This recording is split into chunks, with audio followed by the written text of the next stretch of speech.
Assalamualaikum warahmatullahi wabarakatuh. Bismillahirrahmanirrahim. Alhamdulillahirrabbilalamin.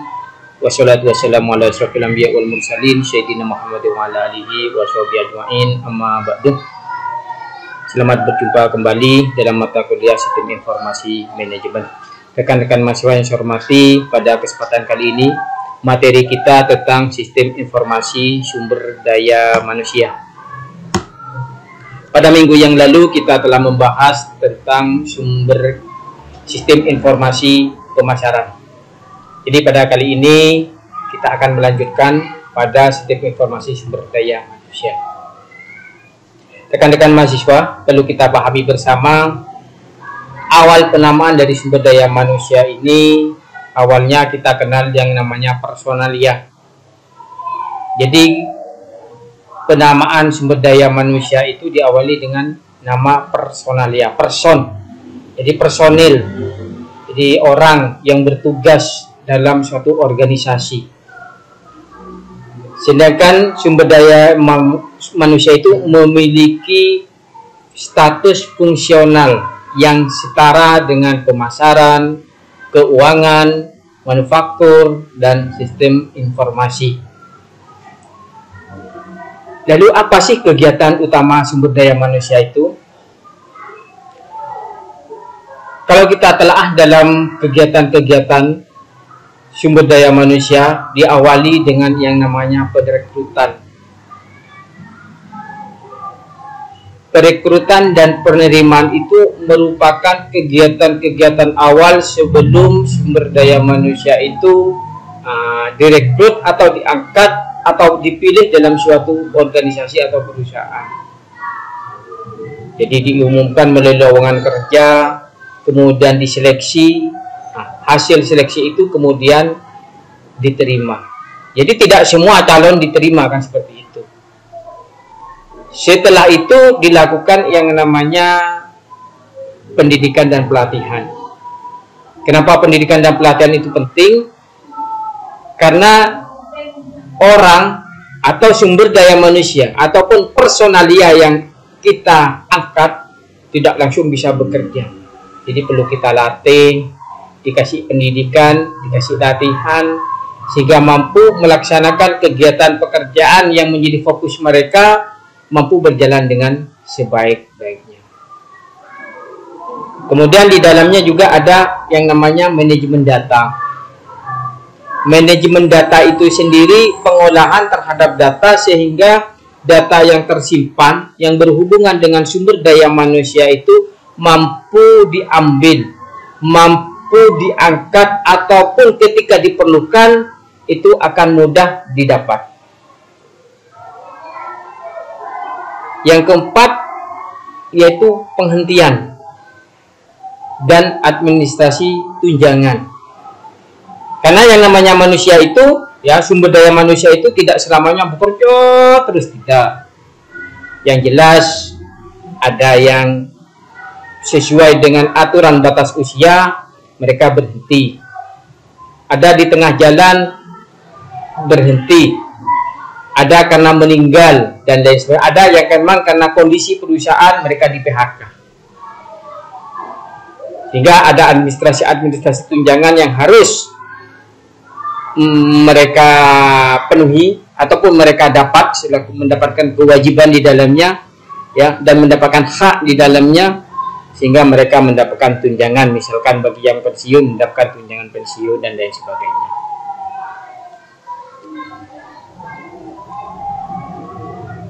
Ini salah satu contoh, ya, alur ataupun denah di mana yang pertama calon pegawai itu direkrut. Jadi ada pengumuman perekrutan lowongan kerja. Semua yang melamar tidak semuanya diterima. Sehingga misalkan dibutuhkan cuma 10, ya yang diterima itu 10. Makanya disebut dengan penerimaan di dalamnya. Maka status mereka sudah menjadi status pegawai. Nah, pegawai yang diterima itu melalui proses yang namanya pendidikan dan pelatihan, mereka digembleng, dilatih. Ya, baik itu pegawai yang baru ataupun pegawai yang lama ada pola yang baru, maka dilakukan yang namanya pendidikan dan pelatihan pegawai. Tujuannya apa? Peningkatan ya kemampuan sumber daya manusia di dalamnya. Sehingga apa? Kompetensi yang mereka miliki itu akan meningkat. Kemudian selama proses ya menjadi pegawai, lama kelamaan itu ada batas usia dilakukan pemberhentian, atau memang di tengah jalan mereka berhenti mengundurkan diri, ataupun karena kondisi perusahaan di PHK diberhentikan ya seperti itu. Kemudian di dalam ada manajemen data. Apa sih manajemen data? Data yang berhubungan dengan sumber daya manusia itu diinput semuanya, sehingga ketika dibutuhkan mereka akan mudah untuk mendapatkan. Kemudian selama batas pemberhentian tadi, bagi mereka yang usianya sudah masuk batas, maka dipensiunkan. Ada pegawai yang pensiun, sehingga ada administrasi tunjangan, misalkan tunjangan pensiun ya dan lain sebagainya. Jadi ini merupakan alur dalam sebuah perusahaan bagaimana menjadi pegawai, dari calon pegawai, ada perekrutannya, ada penerimaannya, ada pendidikan, pemberhentian, dan menjadi pegawai yang dipensiun.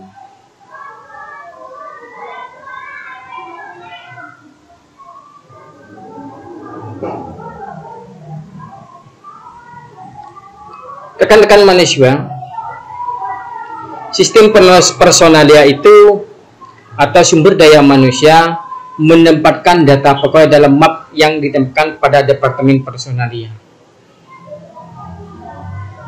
Artinya data-data yang berhubungan dengan sumber daya manusia itu dikumpulkan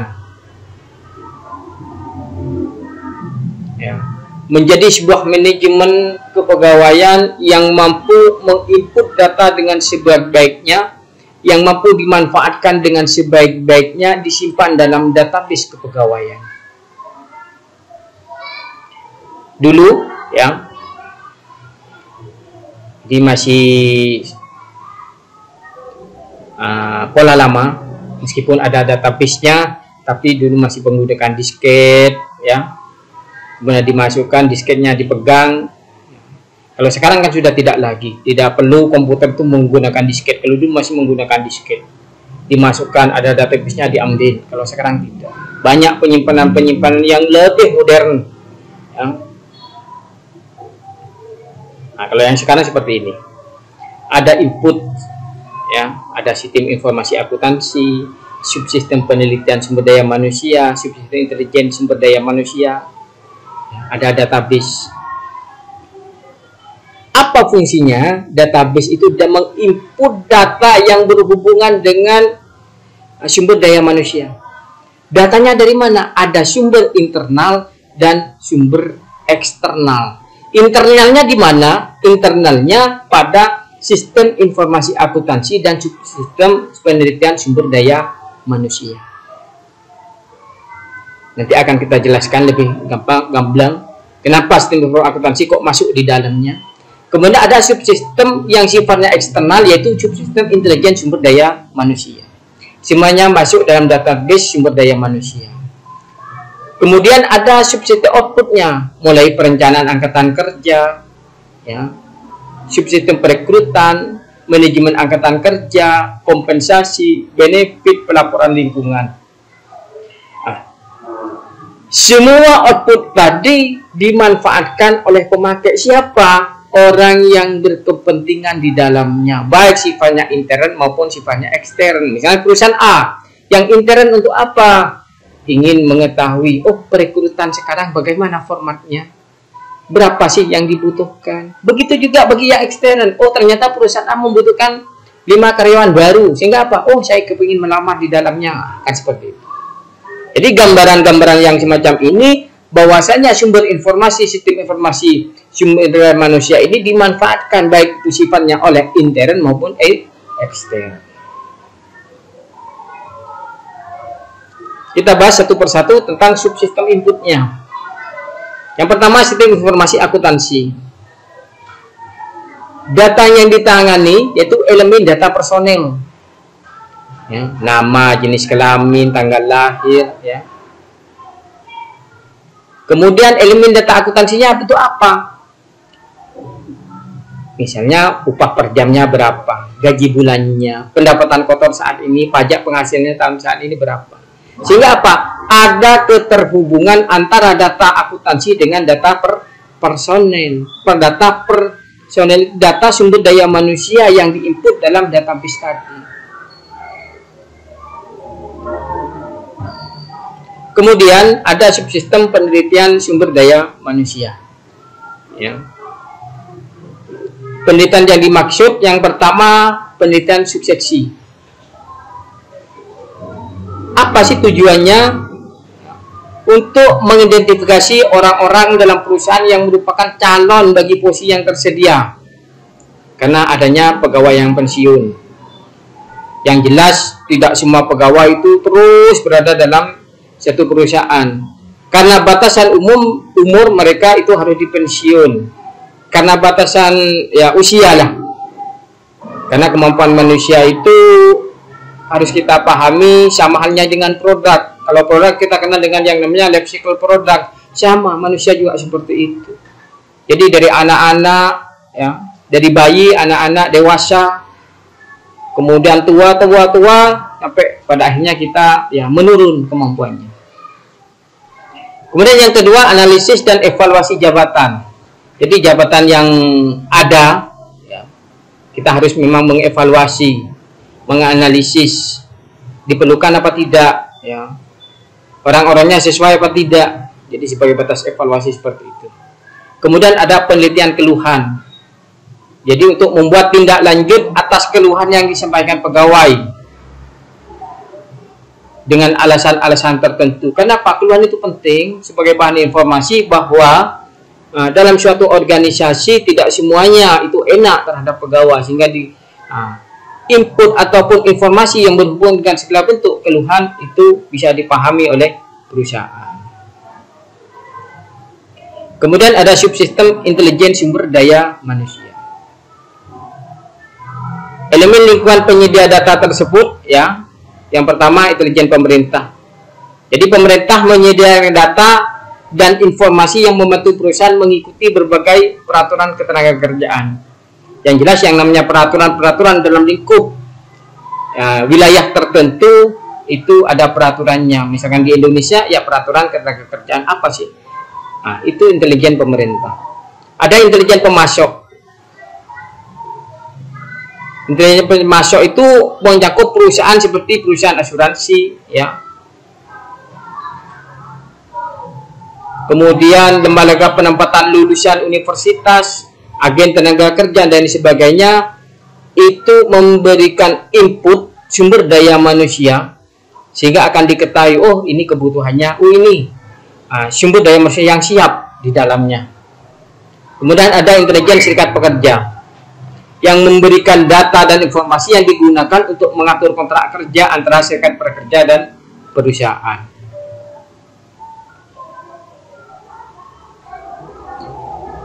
Ada intelijen masyarakat global.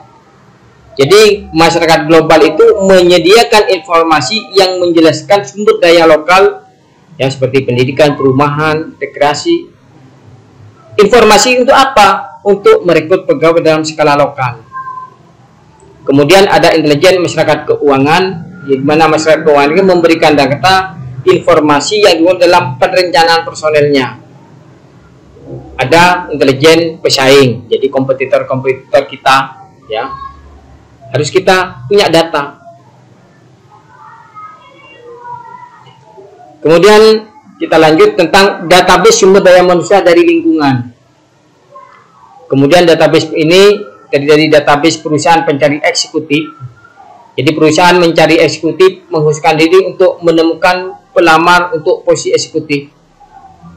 Kemudian database universitas, jadi data universitas itu menyediakan database kurikulum vitae bagi perekrut sebagai pelayanan bagi mahasiswa yang lulus.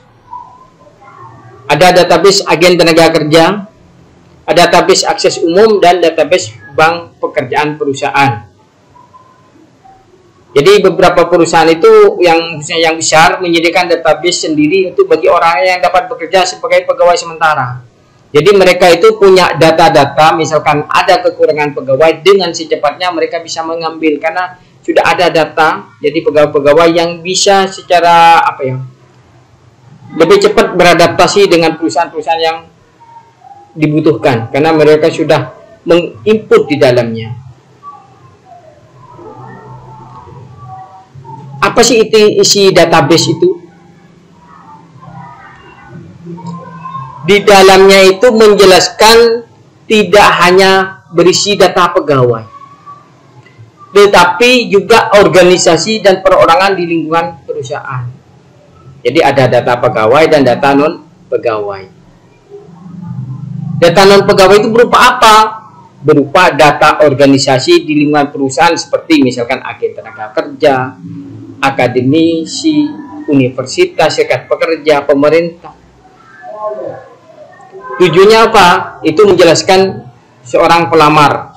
Jadi pelamar, tanggungan, keuntungan, dan pegawai yang masih bertahan di dalamnya itu akan masuk di dalam database non pegawai.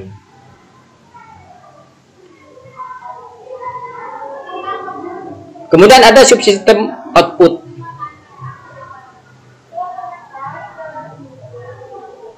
Subsistem yang pertama, subsistem perencanaan angkatan kerja. Jadi perencanaan angkatan kerja melibatkan semua kegiatan yang memungkinkan manajemen untuk mengidentifikasikan kebutuhan pegawai di masa datang. Aplikasi perencanaannya misalnya meliputi yang pertama pembuatan bagan organisasi, peramalan gaji, analisis evaluasi jabatan, perencanaan pemodelan kerja. Itu untuk perencanaan angkatan kerja. Kemudian ada perekrutan, ada aplikasi yang dalamnya misalkan penelusuran pelamar dan pencarian internal. Itu untuk perekrutannya. Kemudian manajemen subsistem manajemen angkatan kerja. Aplikasi manajemen angkatan kerja misalnya meliputi penilaian kinerja karyawan, ada pelatihan, pengendalian posisi, relokasi, kompetensi, suksesi, dan pendisiplinan. Itu mereka masuk di dalamnya sebagai input informasi terhadap pegawai yang untuk menginput segala bentuk manajemen angkatan kerja yang ada di dalamnya. Ada subsistem kompensasi, ya, misalnya peningkatan penghargaan, gaji, ya, kompensasi eksekutif, insentif bonus, kehadiran, dan lain sebagainya. Ada subsistem benefit, benefit contribution, ya, definite benefit, dan lain sebagainya, misalnya atau pembelian saham. Ada subsistem pelaporan, ya, banyak, ya, catatan EO, ya, analisisnya, peningkatan serikat pekerja, dan lain sebagainya. Rekan-rekan mahasiswa, ini bentuk, ya, pemakai sistem informasi sumber daya manusia, misalnya seorang rekruter sumber daya manusia. Perencanaan angkatan kerja perlu, perekrutan perlu. Jadi direkturnya itu semuanya perlu. Mulai dari perencanaan sampai pelaporan lingkungan. Eksekutif lainnya juga seperti itu. Misalnya untuk manajemen kompensasi, kenapa kok tidak semuanya perlu? Mereka hanya butuh pada kompensasi dan benefitnya karena berhubungan dengan masalah keuangan dan lain sebagainya. Jadi sampai manajemen gaji cuma khusus juga sama kompensasi dan benefit, manajer lainnya berhubungan. Ini salah satu contoh, ya, bentuk pemakaian sistem informasi sumber daya manusianya, pemakainya siapa sih, info database yang ada itu digunakan di dalamnya. Jadi seperti itu. Baik rekan-rekan mahasiswa, untuk materi kali ini saya cukup sekian, mudah-mudahan memberikan manfaat. Sebagai tugas tambahan, silakan materi yang tadi disimpulkan. Kemudian kasih nama, name, dan kelas. Langsung ditulis di dalam kolom komentar di bawah video ini. Sehingga akan ketahuan siapa yang memberikan kesimpulan sehingga akan mudah untuk nanti merekapnya. Jadi bukan hanya itu untuk sementara yang bisa saya lakukan. Kurang dan lebihnya mohon maaf. Assalamualaikum warahmatullahi wabarakatuh.